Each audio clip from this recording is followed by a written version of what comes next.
माता शत्रु पिता बैरी ये न बालो न पाठिता गीर भी गुरुणाम परुषाक्षरा भी तिरस्कृता यान्ति नरा महत्वम। गुरुओं के द्वारा या बड़े जो लोग हैं उनके द्वारा जो तिरस्कृत होते हैं लोग वो बहुत बड़े बनते हैं।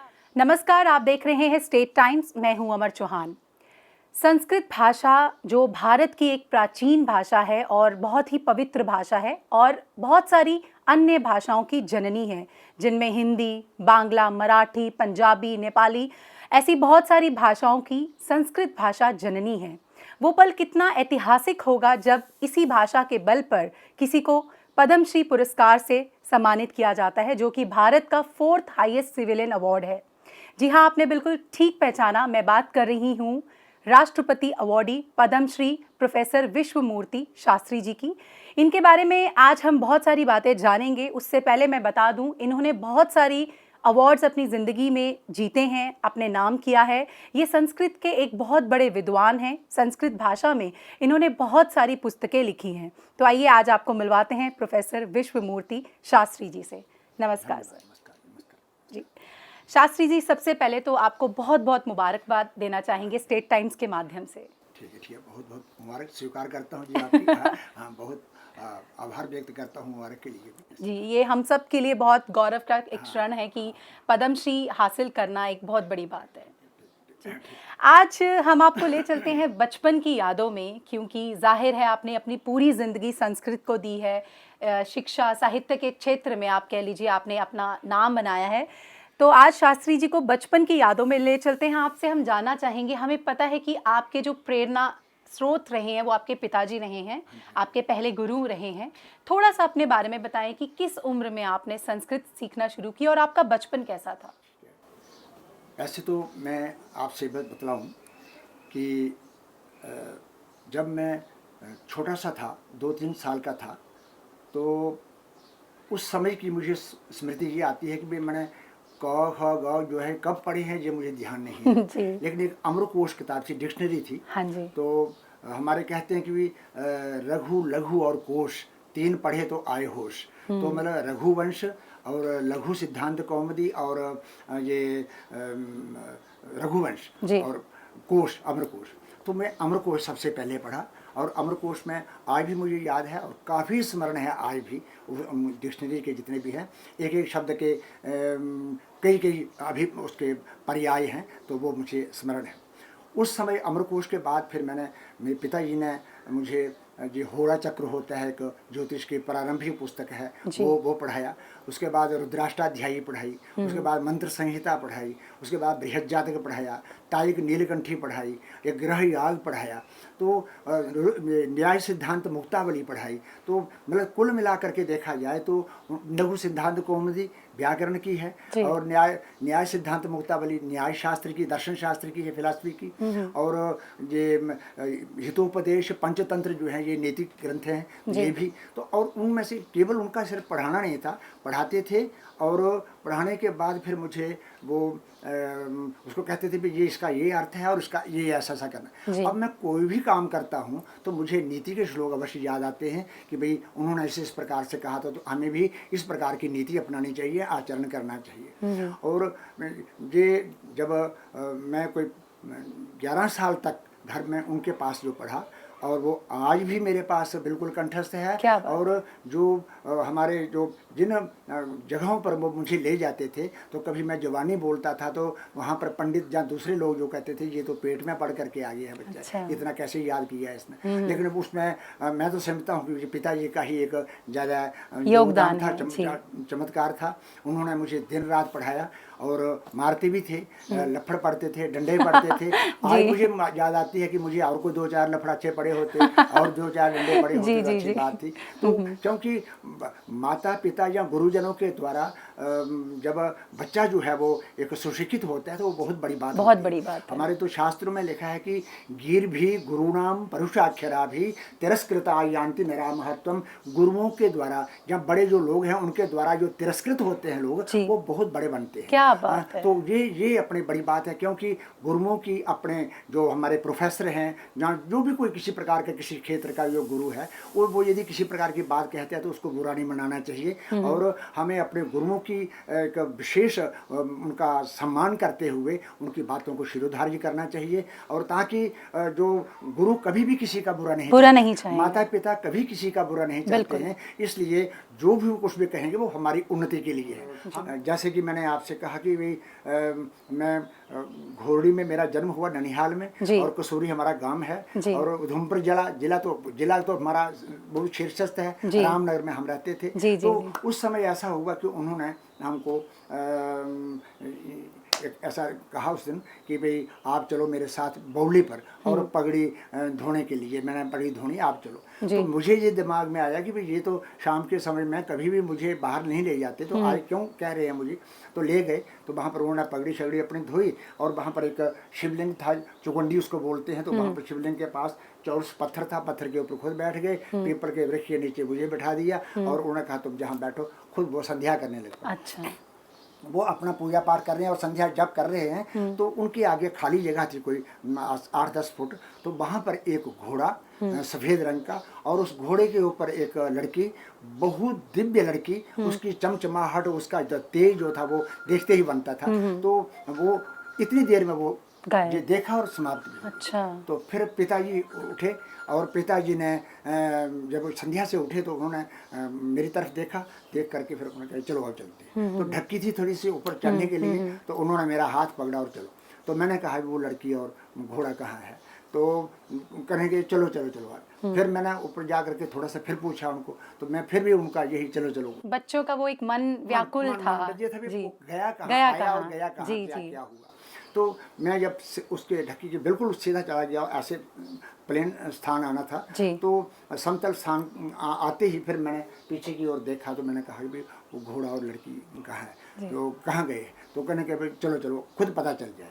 ये बात मेरे मन में देती रही, लेकिन मैं उनके साथ बोल नहीं सकता था, पूछ नहीं, मेरे में इतनी हिम्मत नहीं होती थी, क्योंकि वो स्वाय पढ़ने के मेरे साथ कोई बात नहीं करते थे। मुझे पढ़ाते थे और मुझे सुनते थे, बाकी कोई किसी प्रकार की बात मेरे से नहीं करते थे, और मुझे पता भी नहीं था कि घर कैसे चलता है, क्या है क्या नहीं है।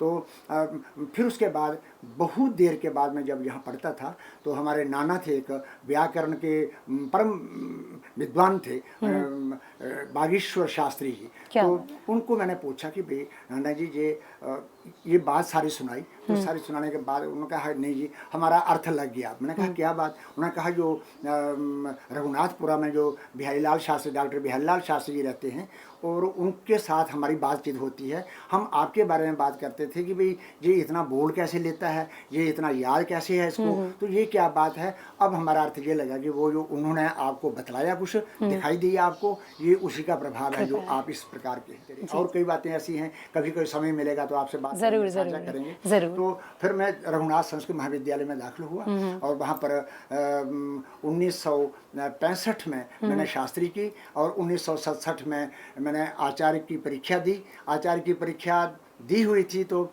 ये हमारे महाराजा डॉक्टर करण सिंह थे, तो वो हमारे ही विद्यालय के या धर्मार्थ ट्रस्ट के ट्रस्टी है, और ब्रिगेडियर घनसार सिंह वगैरह थे। तो इन्होंने कहा कि ये लड़का बहुत अच्छा है, ये वाद विवाद प्रतियोगिता डिबेट जो है ये बहुत बढ़िया करता है, ड्रामे में बड़ा अच्छा चलता है, और इसको यहाँ से जाने नहीं देना। तो उन्होंने मुझे अध्यापक के रूप में 23 दिसंबर 1967 को वहाँ पर मुझे अध्यापक के रूप में। जी। आपसे हम जानना चाहेंगे वो पल कौन सा था जब आपको पद्मश्री के लिए कॉल आया और आपको बताया गया कि आप इसके लिए सिलेक्ट हुए। वो मैं अपनी पूजा रूम में बैठा था जी, और पूजा रूम से आया बाहर, और मैं थोड़ा सा वो उसका धूप का धुआं शुमा कई बार लगता है मुझे, तो मैं उसको बाहर छोड़ने लिया। जब मैं गया बाहर अंदर, तो उस समय मुझे फ़ोन आया एक होम मिनिस्ट्री से जी। तो उन्होंने का नाम मैंने लिखा हुआ है, मेरे नाम ध्यान नहीं रहा, तो वो लेडी थी। तो उन्होंने कहा आप फलाने सर बोल रहे हैं। मैंने कहा मैं बोल रहा हूँ।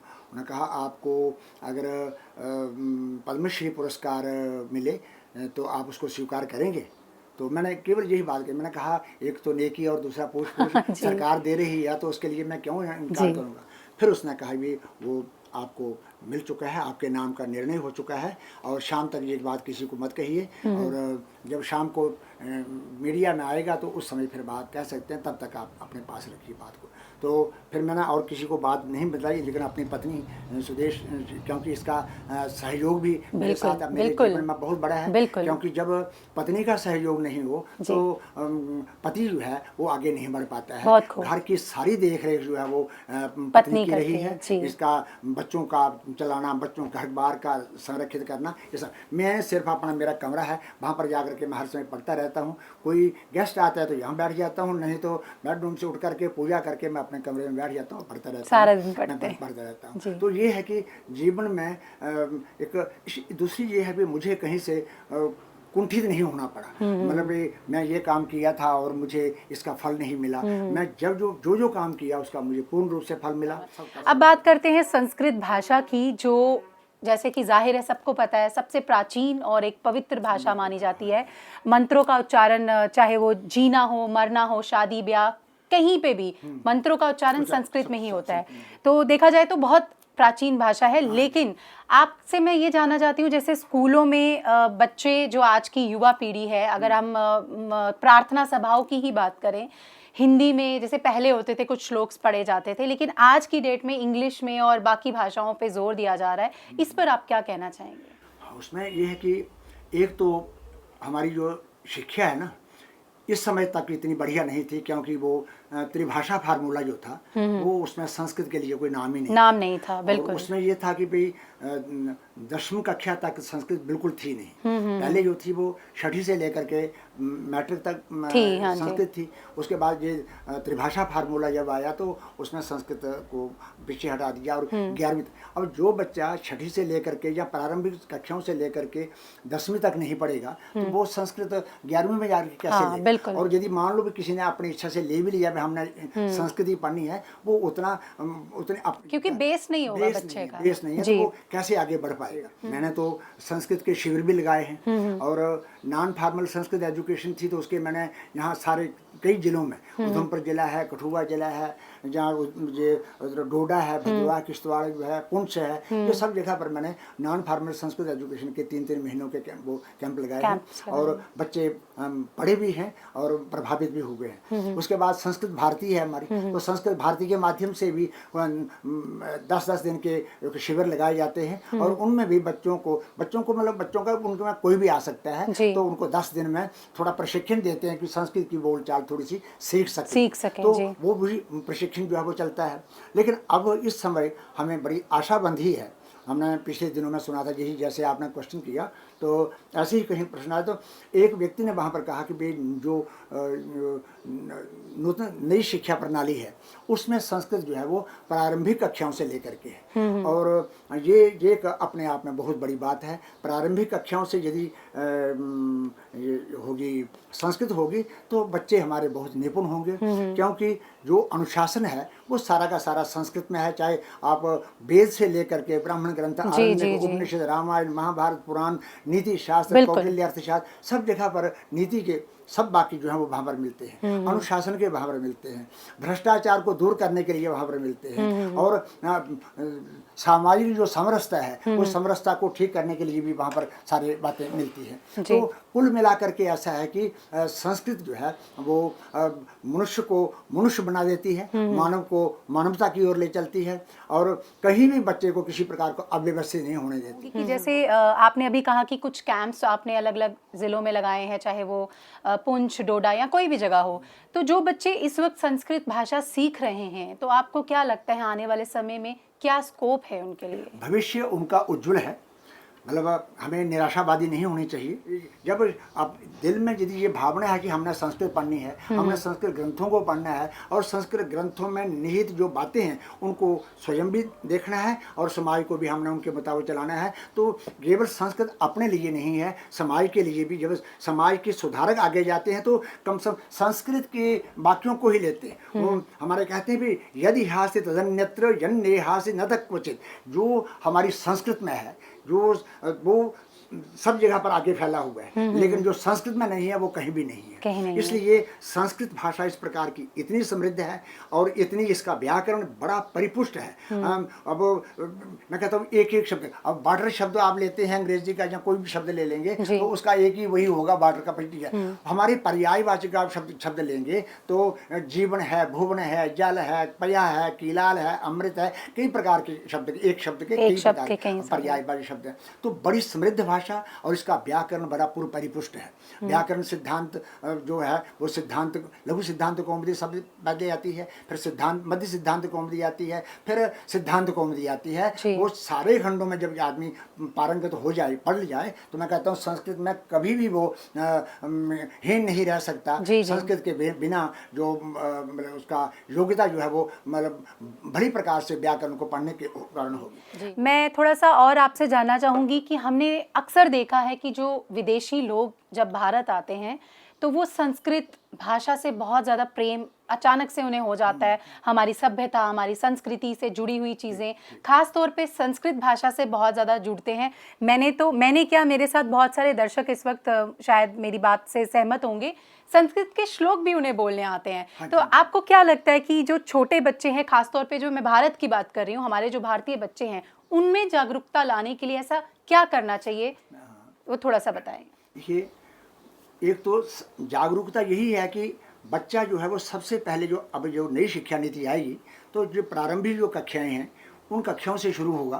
उन्हीं से ही लेकर के जितने भी हमारे उनके टीचर होंगे, अध्यापक, गुरुजन होंगे, वो उनको पढ़ाना शुरू करेंगे। और फिर बच्चे को जो हम पढ़ते हैं उसका क्रियान्वयन भी होना चाहिए। जो हमने पढ़ा, जैसे मान लो भी किसी ने पढ़ दिया भी माता शत्रु पिता बैरी ये न बालो न पाठिता, माता शत्रु होती है, पिता बैरी होता है जिसने अपने बच्चे को नहीं पढ़ाया। न शोभते सभा मध्य हंस मध्य बगो जथा, सभा के बीच में वो ऐसे नहीं शोभित होता है जैसे कि हंसों के बीच में एक बगुला बैठ गया तो वो शोभित नहीं होता। इस पर कोई भी शब्द, जैसे मान लो भी कोई हुआ भी राजा बंधुर बंधु नाम, राजा चक्षुर चक्षुषाम, राजा पिता च माता च सर्वेशाम न्यायवर्ती नाम।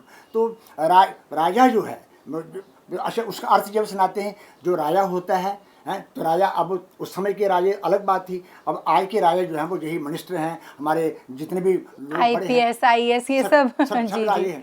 तो राजा बंधुर बंधु नाम, ये जो है ये जिसका कोई बंधु बांधव नहीं होता, मित्र दोस्त नहीं होता, उनका ये बंधु होता है, मित्र होता है।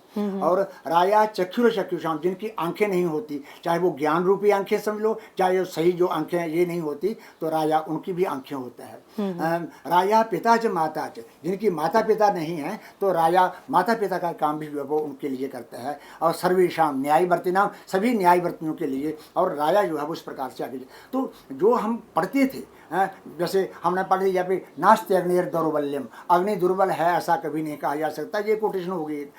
तो इस प्रकार से बच्चों को ये बात बतला देते थे कि भाई हमें ऐसा करना चाहिए, राम की तरह आचरण करना चाहिए, रावण की तरह आचरण नहीं करना चाहिए। आपसे अब और जानना चाहेंगे, अक्सर बहुत सारे लोगों ने आपको टीवी पर भी देखा है जब आप श्राइन बोर्ड के साथ जुड़े हैं, माता वैष्णो देवी के दरबार में, अपना वो वाला एक्सपीरियंस भी थोड़ा हमारे साथ साझा करें। वो बहुत अच्छा। मैं जब एक ही गुफा थी और दूसरी गुफा का निर्माण होना था, तब मैं वहाँ पर यज्ञ के लिए गया था जी। कई वर्ष हो गए, मेरे ख्याल में कोई 74-75 की बात होगी। बिल्कुल। तो उसके बाद 2000 से मैं आचार्य के पद पर वहाँ पर जाने लगा। आज तक मैंने तकरीबन हर नवरात्र में एक यज्ञ होता है, तो साल के 2 नवरात्र आते हैं, तो 20 दूना 40 यज्ञ तो यही करवा दीजिए मैंने। जी। उससे पहले भी। और यहाँ पर एक ऐसा है कि श्रद्धा भाव से युक्त होकर के और भगवती को साक्षात ये मान करके, भगवती हम आपके दरबार में आए हैं, आपकी ये पूजा कर रहे हैं, हमसे अनजाने में कोई गलती हुई होगी तो उसको माफ़ करना, और यदि हम जानबूझ करके कोई किसी प्रकार की गलती करें तो उसका दंड हमें जरूर देना, क्योंकि इतने बड़े सिद्ध पीठ पर जा करके तो ये सारा काम चलता रहा। जगमोहन जी थे जिस समय, तो ये श्राइन बोर्ड जिस समय बना, उस समय के बाद भी फिर मैं वहाँ पर जाने लगा। ये 76 की बात है मेरे ख्याल में, नहीं 86 की बात है। तो 86 में ये सारा हुआ। उसके बाद मुझे ऐसा स्मरण आता है कि जो भी हमारे चीफ एग्जीक्यूटिव हुए हैं, जो भी हमारे गवर्नर हुए हैं, और उनके सामने हमने अपने जो विचार रखे उनको बहुत पसंद आए हैं, और बहुत बहुत उन्होंने सराहा उन चीज़ों को, हमारे प्रवचनों को सराहा। सबसे एक और बात बतलाऊं, अनुभव की बात, कि मैं कई बार बीमार हो जाता था, मेरा गला खराब हो जाता था और मैं बोलने में असमर्थ हो जाता था, कई बार बुखार भी हो जाता था। तो माता रानी आज मैंने बोलना क्या है, तो मैं वहाँ पर पूजा करवा करके बाहर आता था, चरणामृत लेता था, गला भी थोड़ा ठीक हो जाता था। और फिर मैं वहाँ पर आकर के बाहर गुफा के बाहर आकर के, माता रानी मैं निपट मूर्ख हूँ और मुझे कुछ मेरी बुद्धि में, मेरे दिमाग में, मेरी जिह्वा पर आ जाना थोड़ी देर के लिए, मेरे से कुछ कहना। क्या बात है। और ये सच्ची बात है कि मैं जब बोलता था तो बाकी वाले ये सोचते थे कि आप बोलते कैसे हैं, कहाँ से बोलते हैं, लेकिन ये भगवती की सारी कृपा होती है। और वो चाहे तो एक मूक को भी एक वाचाल बना सकती है, और बहुत बोलने वाला भी जो है उसको भी मूक बना सकती है। तो भगवती की कृपा जो है वो बहुत उत्तम है। हमारे शास्त्रों में कहा है कि ब्रह्मा जगत सृजति पालयतीन्द्रियेशः शंभुर्विनाशयति देवी तव प्रभावी न स्यात् कृपा यदि तव प्रकट प्रभावी न स्यु कथंचिदपि ते निज कार्य दख्या। ब्रह्मा जगत का सृजन करते हैं, विष्णु भगवान उसका पालन करते हैं, शंकर भगवान उसका संहार करते हैं, लेकिन भगवती माँ यदि आपकी कृपा उन पर ना हो तो वो अपना अपना काम करने में समर्थ नहीं हो सकती। इसलिए वो जगत जननी जगदम्बा माँ जो है उस प्रकार। और मैं ये कहता हूँ, घर में आज लड़ाइयाँ लगी हुई हैं, तो मैंने वहाँ दरबार से भी कई बार कहा कि आप अपने अपनी माताओं को अपने अपने घर में प्रसन्न रखिए, और यदि नहीं तो इस माँ को प्रसन्न करने से क्या होगा, ये माता रुष्ट हो जाएगी।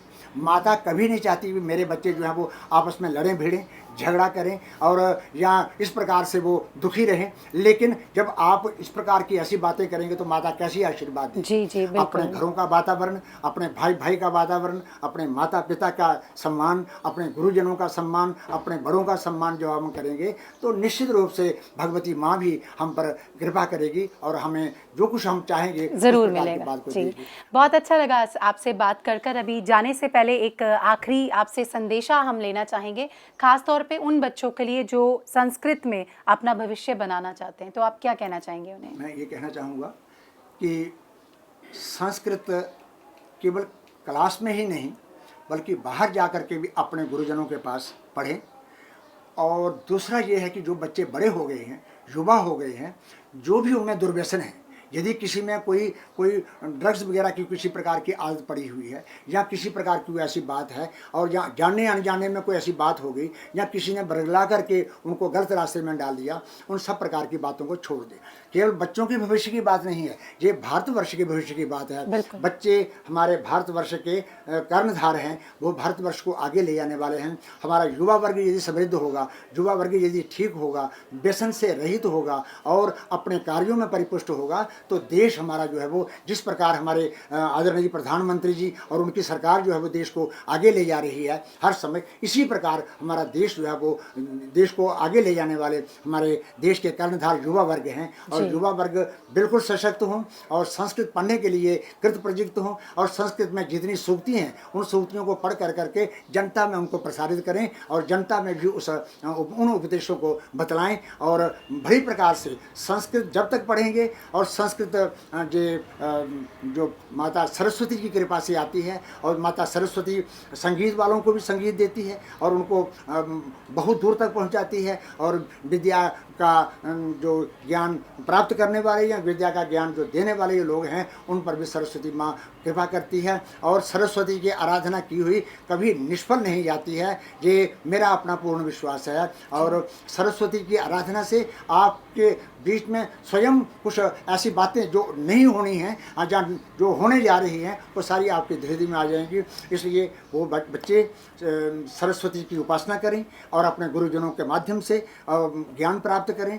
और संस्कृत को पढ़ने के लिए अब आप अपना बीड़ा उठा ही चुके हैं तो फिर उससे कोताही ना करें। अब वहाँ पर आकर के यदि फिर कहीं भूल गए, कहीं दूसरी बातों में हम चले गए तो ये बातें हमें एक अच्छे हमारे जो लक्ष्य है उस लक्ष्य को प्राप्त होने में बाधा आएंगी। इसलिए मैं उन सभी संस्कृतज्ञों को भी ये कहूँगा कि उन बच्चों को पढ़ाने के ये प्रयास करें कि संस्कृतज्ञों में यदि कोई किसी प्रकार की कोई बाधा है या उनमें किसी में भी, अब 100 आदमी है, 100 में से 100 का नहीं ठीक हो सकता, उनमें यदि किसी प्रकार की कोई रुकावट है, परेशानी है या कोई दुर्व्यसनी लग गया है तो उनको दूर भगा करके ये जो हमारे जो बच्चे हैं, जिस प्रकार कमल जो है वो कीचड़ से निकल करके बाहर आता है और जल में आता है और सबके हृदयों को अपनी ओर आकर्षित करता है, और जल में रह करके भी कमल का पत्ता जो है वो जल से स्पर्श नहीं करता। इसलिए आप के सामने कई प्रकार की भी बातें आएँ, कई प्रकार की परिस्थितियाँ आएँ, आपका ध्येय, आपका पढ़ना यही हो कि हमने संस्कृत का अध्ययन करना है और संस्कृत पढ़ करके हमने अच्छे व्यवसाय को करना है और संस्कृत पढ़ करके हमने जनता को एक अच्छे उपदेशात्मक समाज को सुधारना है और समाज में जो विकृतियाँ हैं, समाज में जो कुरीतियाँ हैं, उनको दूर करने का प्रयास करना है। तो ये इस प्रकार का ये संदेश उनके लिए रहेगा। और मैं ये कहूँगा कि हमारे जो शिष्य हैं, आप ये कहें कि सत्यम वद धर्मंचर स्वाध्यायान मा प्रमदः आचार्य देवो भव मातृदेवो भव पितृदेवो भव, इस प्रकार के शब्दों को लेकर के हम आगे चलेंगे और फिर हमारा जो लक्ष्य है हमें अवश्य ही प्राप्त होगा। इन्हीं शब्दों के साथ मैं अपनी वाणी को विराम देने जा रहा हूँ। सर्वे भवन्तु सुखिनः, सर्वे सन्तु निरामयाः, सर्वे भद्राणि पश्यन्तु मा कश्चित् दुःख भाग् भवेत्। धन्यवाद। बहुत बहुत धन्यवाद शास्त्री जी, धन्यवाद। तो ये थे हमारे साथ राष्ट्रपति अवॉर्डी पद्मश्री प्रोफेसर विश्वमूर्ति शास्त्री जी, जिनके साथ आज हमने उनकी ज़िंदगी के कुछ पल आपसे हमने साझा किए और हमने जाना कि संस्कृत भाषा का क्या महत्व है। ये हम सब जानते हैं, पर कहीं ना कहीं ये भाषा लुप्त होती जा रही है। हम उम्मीद करते हैं कि आने वाले समय में जो नई शिक्षा नीति आएगी उसमें इस भाषा को ज़रूर स्थान मिले, ताकि जो ये भाषा है ये ज़िंदा रह सके। इसी के साथ आपसे इजाज़त लेते हैं। अगली बार आपसे दोबारा मुलाकात होगी, तब तक देखते रहें स्टेट टाइम्स।